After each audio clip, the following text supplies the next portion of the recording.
Good morning, good afternoon all student. बेटा आज चलेगा आपका भारतीय संविधान के बारे में पढ़ेंगे क्लास 8 कि किसी देश की संविधान की ज़रूरत क्यों पड़ती है। इसके बारे में हम आज डिस्कस करेंगे कि किसी देश को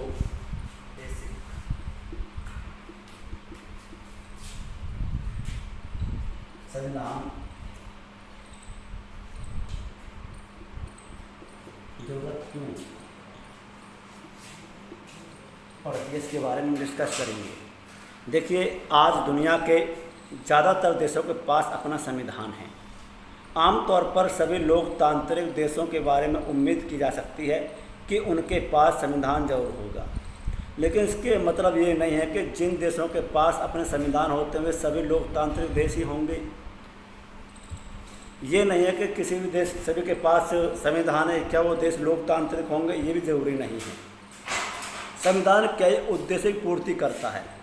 जो संविधान है वो कई उद्देश्य की पूर्ति करता है। पहला, यह दस्तावेज उन आदर्शों को सूत्रबद्ध करता है जिनके आधार पर नागरिक अपने देश को अपने इच्छा और सपनों का अनुभव सच कराते हैं, जिसके बारे में हम देखेंगे।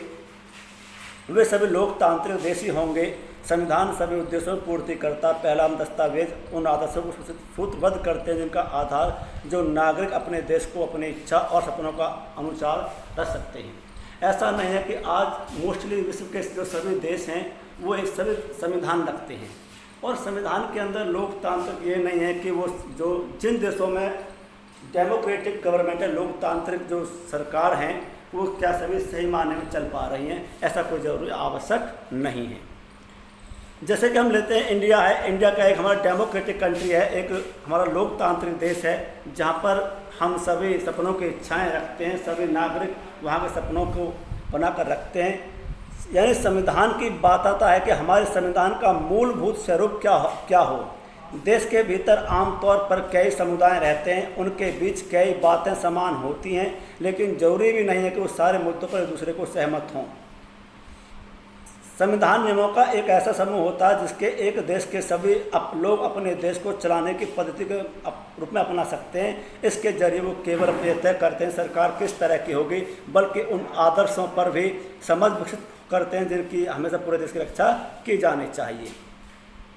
तो हम थोड़ा सा मैं आपको इसके बारे में बताना चाहता हूँ, थोड़ी बेसिक नॉलेज देना चाहता हूँ इसके बारे में, संविधान के बारे में।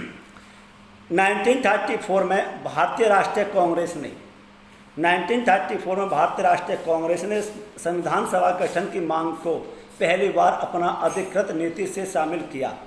केवल भारतीयों को लेकर अपने बनने वाली एक स्वतंत्र संविधान सभा की यह मांग दूसरे विश्व युद्ध के दौरान और तेज हो गई, जब दिसंबर 1946 में संविधान सभा गठन किया गया। दिसंबर 1946 में संविधान सभा गठन किया गया और दिसंबर 1946 से लेकर नवंबर 1949 के बीच संविधान सभा ने स्वतंत्र भारत के लिए एक नया संविधान का प्रारूप तैयार किया। 150 साल की अंग्रेजी हुकूमत के बाद भारतीयों को आखिरकार अपना नियत और भविष्य तय करने का उनको मौका मिल गया था। संविधान सभा के सदस्यों केवल स्वतंत्र संघर्ष से उपजे महान आदर्शों को ध्यान में रखते हुए इस काम को गंभीरता से अंजाम दिया, और संविधान सभा के कामों के बारे में इसके बारे में हम पढ़ेंगे।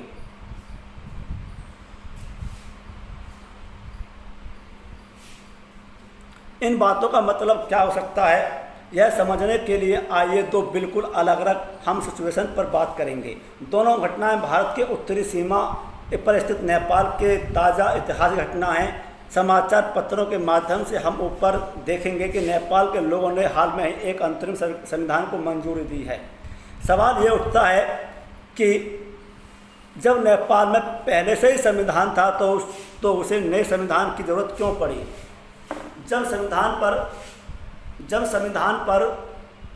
नेपाल में संविधान पहले से ही था तो अब नेपाल के अंदर संविधान की जरूरत क्यों पड़ी। वहाँ का राजा का शासन था, राजतंत्र था। 1990 में बना नेपाल का पिछला संविधान इस सिद्धांत पर आधारित था कि शासन की सर्वोच्च सत्ता राजा के पास रहेगी।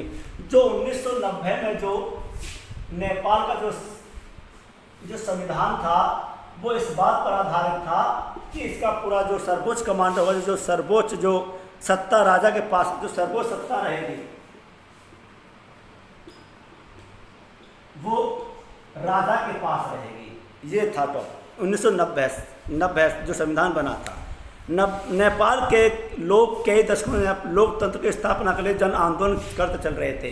अब लोग संविधान के लिए काफ़ी क्या करते, जन आंदोलन कर रहे थे। इसी संघर्ष के फलस्वरूप 2006 में आखिरकार उन्हें 2006 में उन्हें इस प्रक्रिया समाप्त कर दिया गया और एक संविधान सभा का गठन उन्होंने कर दिया गया, क्योंकि वे उसमें आदर्श नहीं थे जो नेपाल के लिए चाहते थे। उनमें वो लड़ रहे थे।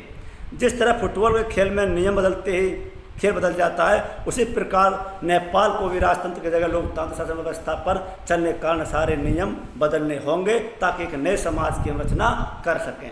नेपाल के लोगों को 2015 में अपने देशों के लिए नया संविधान अपनाया। उसके बाद संविधान का दूसरा मुख्य उद्देश्य होता है देश की राजनीतिक व्यवस्था तय करना। संविधान का जो दूसरा उद्देश्य होता है वो होता है कि राजनीतिक व्यवस्था लागू करना। नेपाल के पुराने संविधान में कहा गया था कि देश के लोकतांत्रिक समाज में प्राय संविधान इस नियम तय करता है कि राजाओं के हाथों सत्ता के दुरुपयोग को रोका जा सकता है, कि संविधान के द्वारा ही राजा के दुरुपयोग के जो सत्ता है उसको रोका जा सकता है। ऐसे ही भारतीय संविधान में ऐसे बहुत से सारे कानून मौलिक अधिकार वाले खंड दिए गए हैं, जो हम उसके बारे में पढ़ेंगे कि मौलिक अधिकार क्या हैं। पहली बात तो चलो मौलिक अधिकार आगे। मौलिक अधिकार वो अधिकार हैं जिनके बिना मानव का विकास नहीं हो सकता। इसके बारे में हम भी कल पढ़ेंगे। ठीक है बेटा, कल पेज खोल कर बैठा करें। कल सभी के हाथ में बुक होनी चाहिए और मैं कल इसके बारे में आगे पढ़ाऊँगा।